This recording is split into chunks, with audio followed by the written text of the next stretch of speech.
ताड़का वध के बाद वन में शांति छा गई।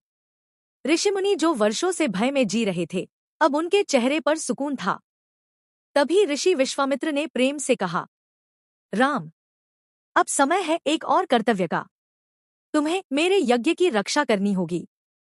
रामा और लक्ष्मण ने विनम्रता से सिर झुका दिया। यज्ञ शुरू हुआ। मंत्रों की गूंज पूरे वन में फैल गई। लेकिन यह शांति ज्यादा देर नहीं रही।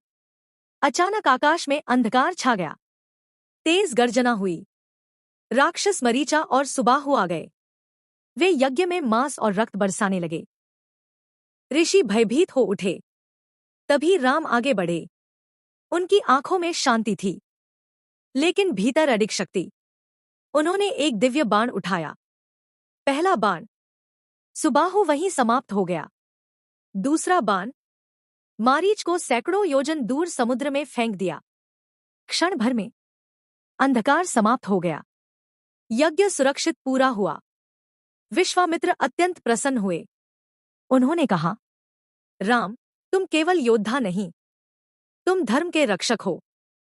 फिर उन्होंने राम और लक्ष्मण को कई दिव्य अस्त्र शस्त्रों का ज्ञान दिया और कहा, अब तुम्हें मिथिला चलना होगा। वन के रास्ते चलते हुए विश्वामित्र दोनों भाइयों को हर स्थान की कथा सुनाते रहे।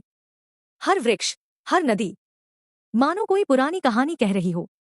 राम ध्यान से सुनते, लक्ष्मण उत्साह से चलते। कुछ दूर आगे एक शांत, सूना आश्रम दिखाई दिया। वहां एक पत्थर पड़ा था। राम ने पूछा, गुरुदेव, यह स्थान इतना वीरान क्यों है? तब विश्वामित्र ने गहरी सांस लेकर कथा सुनाई। अहिल्या की कहानी। यह थी अहिल्या, ऋषि गौतमा की पत्नी। वे अत्यंत सुंदर और पवित्र थी। लेकिन एक दिन देवता इंद्र ने छल किया।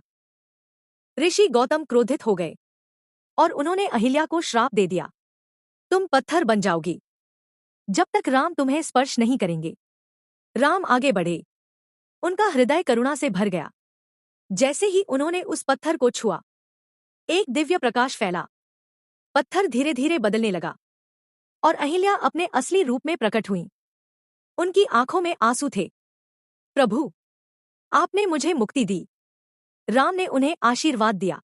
अब यात्रा आगे बढ़ रही है, मिथिला की ओर, जहां एक ऐसा धनुष रखा है जिसे आज तक कोई नहीं उठा पाया, और वहीं होने वाली है राम और सीता की पहली मुलाकात। क्या राम उस दिव्य धनुष को उठा पाएंगे? क्या सीता उनसे मिलेंगी? जानने के लिए अगला पार्ट जरूर देखें। कमेंट में जय श्री राम लिखें और सब्सक्राइब करना बिल्कुल भी ना